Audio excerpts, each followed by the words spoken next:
seen the need with our own eyes. And we all agree that real investment needs to be made in impoverished regions in the world, and so that every child may live a comfortable and normal life. We need to provide access to good education for all the children in the world so that they may be prepared to take on the world and make it even better for the next generations to come. We look at these women who accomplished so much as if they were not human, but in fact they're people just like us.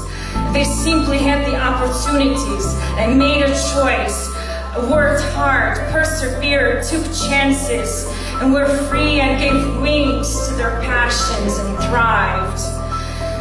So I still do not understand why. Why is it so hard? And why is it such a shame and embarrassing and inappropriate to societies and parents and brothers and even mothers out there in the third world countries to simply allow their daughters to be their own people and give them the freedom to choose, to become their own person, develop their passions and their talents, and be an asset for their families, for their towns, and for their country. This is the way to help, making people self-reliant. And our goal is also that all the Albanian children have a chance to be children, get a good education, and in every universal child right, be respected. No matter if the children are born in a town, in a village, or are a minority, every child right is a human right. 1,300 people in the village of Orjas in Kux who live for the past 2 decades. No electricity, no water, no roads. In Albania, a man who killed a woman went in prison for 6 months. A guy who stole 5 chickens went in prison for 6 months also. That's how much the respect of a woman means in third world countries.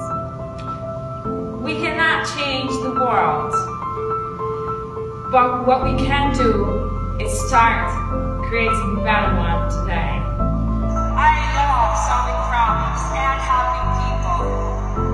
I like doing that the right way. Can you live with $10 a day? Can you imagine doing that? Well, 80% of the people in the world are trying to. There are 2.2 billion children in the world, and half of them live in extreme poverty today. 50 million people in the world have never had electricity. In fact, 25% of the people in the world live without it. Poverty is a very real thing in our world. In rural areas, women have to walk 2 to 3 miles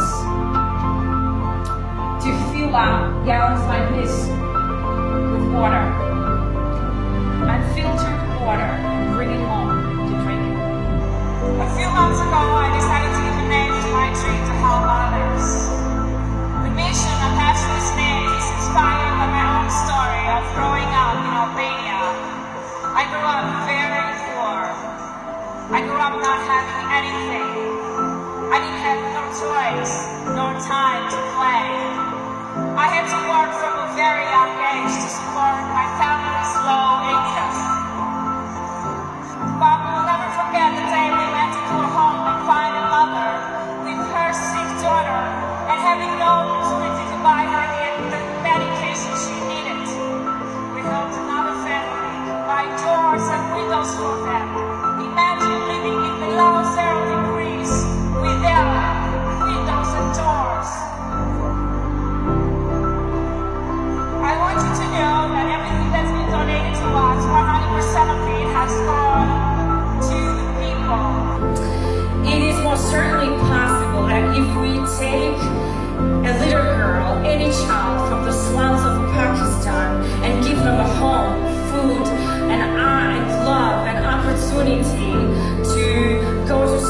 school and to good university when they grow up. You know what? She might not be a Mother Teresa, but she has the opportunity to be a million other things.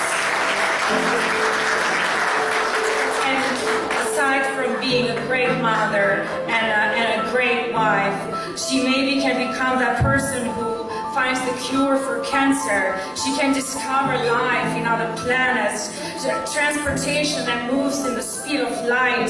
She could just figure out how to end poverty. Maybe she could find a way to end terrorism and turn hate into love.